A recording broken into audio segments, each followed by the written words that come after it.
Kaya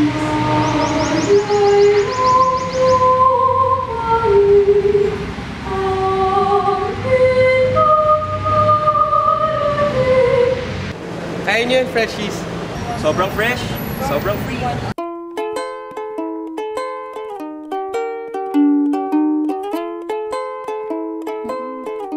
Sobrang fresh ako pagpasok ko ng UP kasi iniisip ko lang yung mandate ko bilang isang anak, bilang isang estudyante, bilang isang kaibigan, at bilang isang kaibigan. When I entered UP, sobrang intimidated feeling ko lahat overachiever that I'd be at the point.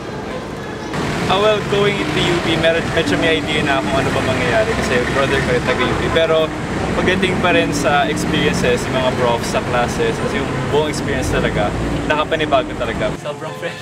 And I'm the kind of guy, like go with the flow kind of guy. So, lahat ng mga events sa UP, pinupuntahan ko. Kahit events na hindi ko college, nandun ako. Nung pumasok ako sa UP, tatlo lang talaga yung layunin ko sa buhay. Una-muna, makatapos on time. Pangalawa, magandang grades. At yung pangatlo, magandang girlfriend.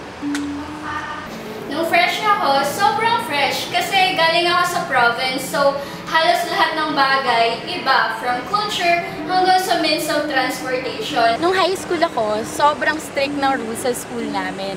Yung dapat yung mga desisyon at saka yung mga beliefs namin nakaayon talaga sa principles ng school. Kaya naman dito sa UP, nung pumasok ako, sobrang liberating niya kasi wala na akong kailangan sunding mga rules. Sobrang fresh. Ako siguro as physics undergrad,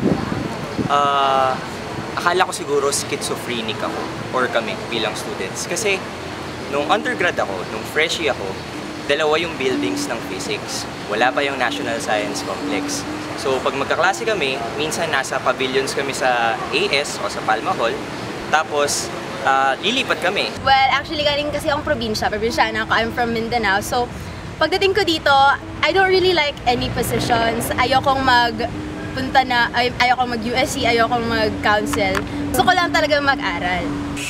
Nung pagpasok ko sa UP, sobrang fresh pa lahat ng panghuhusga, lahat ng pambubuli, at lahat ng pangmamata sa akin ng mga tao.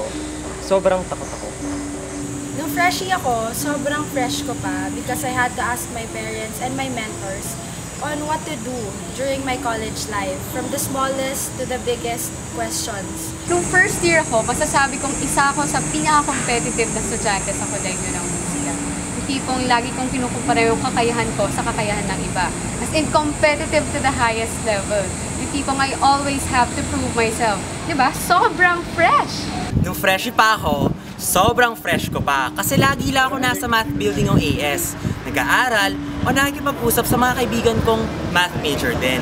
Sobrang fresh kasi nung freshie ako, feeling ko parang bagong tao ako. Tapos pagpasok ko sa UP, pwede ako magsimula ulit na pwede kong piliin kung ano bang gusto kong gawin. And yun, parang fresh ako. Parang wala pang bahid ng kung ano-anong kultura ng UP nga sa akin. When I was a freshie, sobrang fresh na magkakaiba yung disciplines at principles ng courses dito sa College of Home Economics. Nung freshie ako, lagi ako na nawawala sa UP. Lagi rin ako lakad ng lakad kasi hindi ko alam kung saan ako pupunta. Kaya lagi ako na-late sa class. Pero ngayon, hindi lang ako lakad-lakad sa UP, hindi na rin ako nawawala. Nakakapunta pa ako sa Menjola. At sa Menjola, nagmamarcha ako hindi lang para sa aking mga karapatan, pero sa karapatan ng kapwa estudyante ko. Unang taon ko sa UP, sobrang takot at sobrang conscious ako kasi baka mamaya sobrang nipis ng boses ko o kaya baka mamaya sobrang pumipilantik yung mga daliri ko kasi ayoko mahusgahan ako ng mga tao sa paligid ko. Sobrang fresh kasi nung first day of classes, tumayo ako para sa recitation. Ayun, nakakahiya, jahe, out of place. Sobrang fresh. Dati, mahilig akong pumunta sa fresh events kasi ang daming freebies. Imagine, may libre kang ballpen, blue book. May nakuha pa nga ako dati, libreng t-shirt.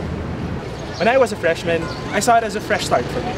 I was amazed by the immense amount of time I had on my hands to pursue different interests and new endeavors. Totoo lang, nung first year ako, sobrang fresh pa rin sa akin yung pagiging student government president ng high school. Kaya nung pagpasok ko sa UP, nagpabongga ako, nagpabibo ako para manalong freshie batch rep, para patunayan sa sarili ko na kaya ko pa rin. When I was a freshman, I thought I already found what I wanted to do. I thought I found the path that I wanted to follow till the end of my life. Sobrang fresh. Sobrang fresh. Nung freshie ako, Akala ko, kalayaan lang para sa sarili ang kayang bigay ng UP. Kalayaan sa pananamit, kalayaan sa pipiliin ko. When I was a freshie, my perception of achieving academic excellence is through getting perfect scores in exams, excelling in laboratories, and staying up late in libraries to study. Sobrang fresh. Nung fresh ako, sobrang fresh. Takot na takot akong ma-delay. When I was a freshman, sobrang fresh because I thought I was entering into a new university, so I had so many hopes and dreams for myself here. Sobrang fresh. Nung pumasok ako ng UP, napabilang ako agad sa bracket B. So it made me pay 1,000 pesos per unit. So during that time, sa tingin ko okay lang na magbayad ka ng that amount kasi hindi ko pa siya ganun sinusuri yung policy na yun. Yung freshie days ko, sobrang cheesy ko. Pakiramdam ko magpapakamatay ako pag tipong -3 ako sa exam. Tapos yung tipong 2 weeks before the exam, nag-aaral na ako. Tapos, kailangan lahat ng grades ko sa lahat ng subjects ay ulo. O diba, sobrang perfect, sobrang fresh.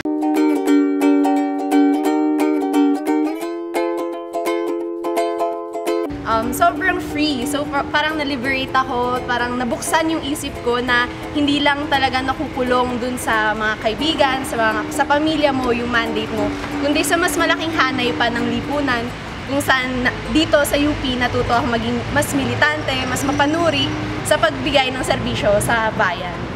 I got the chance to serve the people. Nakala ko nag-aaral lang para sa sarili ko, but I have to give back to the people. Well, yung stay ko sa UP, siguro alam ko yung mga issues pero pagdating talaga sa UP iba kasi you're expected to do more. Bilang UP student, ikaw expected na muna sa paggalaw sa mga issues. Well, sinabi ko nga I'm a go with the flow kind of guy. Well, I still am. Pero I now have a social stance on issues. Sobrang free ako kasi in my stay in UP, na-develop talaga yung will ko na tumulong sa ibang tao na yung mga ginagawa ko, sana nakakatulong na sa paligid ko. And masarap din pala sa feeling na hindi lang sarili mong iniisip mo, kundi yung mga nasa paligid.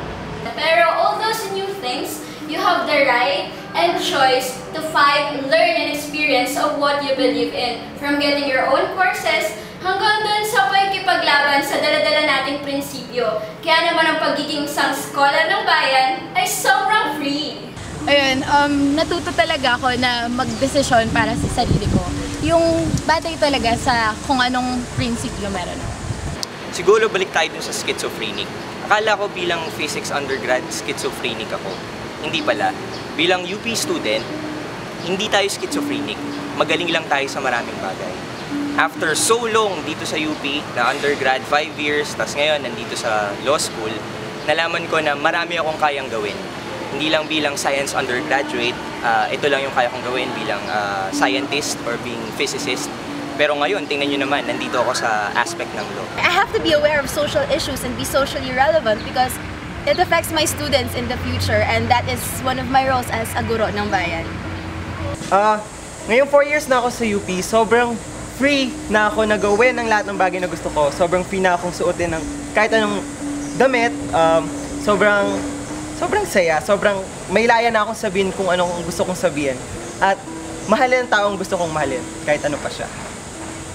But now, sobrang free ko na kasi I'm becoming more adventurous in making decisions and exploring options. Because if there's one thing I'd like to achieve during my college life, besides academic excellence, it's the freedom to experience and bring experience to people who walk in my life. Dahil nga masyado akong competitive, napagod ako, kaya naman sinubukan kong kilalanin yung sarili ko at salamat sa UP, ako'y naging sobrang free. Ngayon, sobrang free ko na dahil di na ako nakukulong sa Math Building UAS. Kung saan-saang building na ako nakakarating dahil ang dami ko ng friends mula sa ibang course. Sobrang free naman kasi ngayon nasa UP na ako after 2 years. Feeling ko parang open, parang pwede kong gawin kahit anong gusto ko. Hindi ako na-confine na dahil CHK ako, dapat sports lang. But now, sobrang free because I've learned how to appreciate the value of their contributions in achieving unity amidst diversity. And now, after almost 4 years in UP, I've learned that it's never too late to consider other options. It's never too late to look at all the different sides of life that's offered to us. Never set yourself on one path without considering everything around you. Let's appreciate the diversity around us. Let's appreciate all the different views, perspectives, and people. Let's appreciate what makes us UP. Sobrang free. Hindi pala siya tungkol lang sa pagpapalaya ng sarili, kundi sa pagpapalaya ng nakararami. Sobrang free. Pero nagtagal ako sa UP, natutunan ko na yung pagtakbo pala at pagkapanalo ay hindi lang para patunayan ang sarili mo, kung hindi para panindigan kung bakit ka nga ba tinawag na scholar ng bayan para sa bayan. Ito yung magsilbi, hindi lang sa mga kapwa mo estudyante, pero sa mga tao, sa mga Pilipino. Kaya naman ito, masasabi ko, sobrang free. Now, I realized that true academic excellence is putting theory into practice to serve the people. And what I learned behind the microscope is that every single entity is composed of small parts, the same way that we are but parts of a bigger context, and that is the society. As a scholars ng bayan, let's realize that we can only be whole if we join the struggle of the rest of the Filipino people for genuine change and lasting peace, because theory alone is not enough to make one sobrang free. Ngayon, sobrang free. Naintindihan ko na ibig sabihin na you shouldn't let your studies get in the way of your education. Kaya hindi ako natatakot na kumuha ng mga subject na mahihirap para lang alamin ko talaga yung gusto kong matutunan. Pero ngayong nasa UP na ako, sobrang free na ako na maging kung sino ba ako talaga. Kasi alam ko na dito sa UP, kahit ano o sino ka man, tanggap ka ng mga tao sa paligid.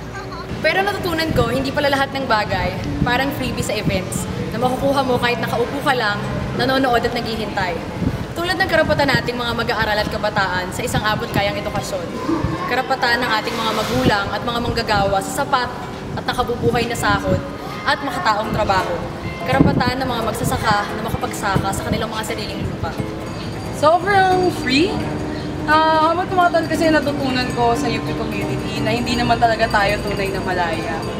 Na sa ganitong sitwasyon na hindi natin natatamasa yung ating demokratikong karapatan at patuloy na napagsasamantala ng sambayanan, mandato natin tumayo. Na hindi pala lahat ng pagtayo, nakakahiya, out of place o dyan. Becoming a UP student really grants you that liberty to define yourself, to redefine yourself, and that opportunity for self-discovery. That's what made me sobrang free.